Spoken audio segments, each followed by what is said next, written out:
Can't convince me otherwise. This is still the best deck in cEDH. And the biggest thing, the card quality is just so darn good. Of course, I'm talking about Blue Farm. You know, that classic 4-color pairing. Timna the Weaver, card advantage in the command zone. And Crom Ludwig's Opus, card advantage in the command zone. I'm not gonna lie, the commander bannings last month, that really knocked a hole in this deck. Dockside Extortionist, Mana Crypt, Jeweled Lotus. Turn 2 Crom was near unbeatable. And turn 1 Crom did happen. So we've had to flex around some cards. Check out my Mox field. I've got my most up-to-date list. It's the list I'm playing this weekend. Let's see what this deck does. First up, like any cEDH deck, it's just chocked full of tutors. We've got Vampiric Tutor, and Imperial Seal, and Demonic Tutor. We've got Diabolic Intent, you know, Gamble, Mystical Tutor, Enlightened Tutor, because we need all the consistency we can possibly handle. We're looking for early hands that have things like Esper Sentinel, and Mystic Remora, and of course Rhystic Study. This is the one time I really do think it's fine to ask everyone, do you pay the 1? But really at this point I just say, Rhystic Trigger. Really special games start to happen when you get Smothering Tithe out on turn 1 or 2. Tithe Trigger, anyone? Now, because we lost a way to make tons of treasures, and we lost 2 other free artifacts, Mox Opal has become a little bit of a liability in the deck. And that's really what I've been struggling with, is how do I make this card as effective as possible? My artifact count before was up around 17.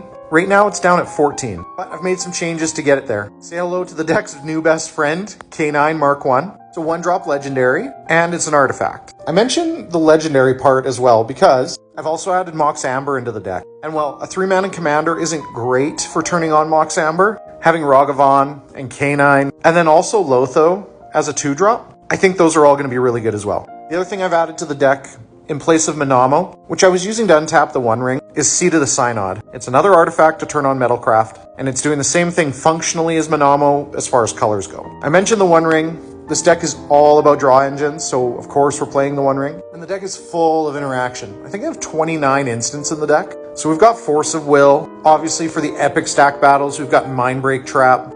Mine has a little ding in the corner up there. We get our commanders out consistently enough that Fierce Guardianship is a real play. And blue is so prevalent in the meta that I'm playing both Red Elemental Blast and Pyroblast. One of these actually went in for an offer you can't refuse. I never like giving my opponents those 2 treasures. It just feels so bad. Of course, we've got Flusterstorm. This card's so fun to cast. Now, the deck is an Ad Nauseam deck. I know it's not the fastest Ad Nauseam deck out there, but when you pick your spot right, this will still win the game. Speaking of winning the game, we're always looking for an opportunity to cast Intuition. This will find us 3 cards. Usually it's Lion's Eye Diamond, Savine's Reclamation, and Underworld Breach. Once we make that pile, no matter what, we'll be able to cast Underworld Breach or return it from our graveyard with Savine's Reclamation. And then we can start recasting the stuff that we have in our graveyard to maybe find Brain Freeze, or maybe we'll start firing off Wheel of Fortune a bunch of times, and we can mill out our opponents that way. That's always good. But this deck also plays the most compact win package you possibly can play in Commander. We've got Thassa's Oracle, and we've got Tainted Pact and Demonic Consultation. Your choice, 3 or 4 mana to win the game, and by the time you're doing this, you usually have a graveyard full of good stuff to use, and you don't really care how many times you cast Pact and Negation if your plan is to win, right? Now, some things that might make people go crazy. There's no basic lands in the deck. I've tinkered with Surveil lands, and they're fun, but very often you do not want to draw one in your opening hand. The other thing you really have to look at is, if you're casting Demonic Consultation to win the game, what card are you going to name once it resolves to exile your library? I have a few favorites. I like the Golden Throne. That one's from a Warhammer 40k deck. A classic Ad Nauseam card is Hot Soup.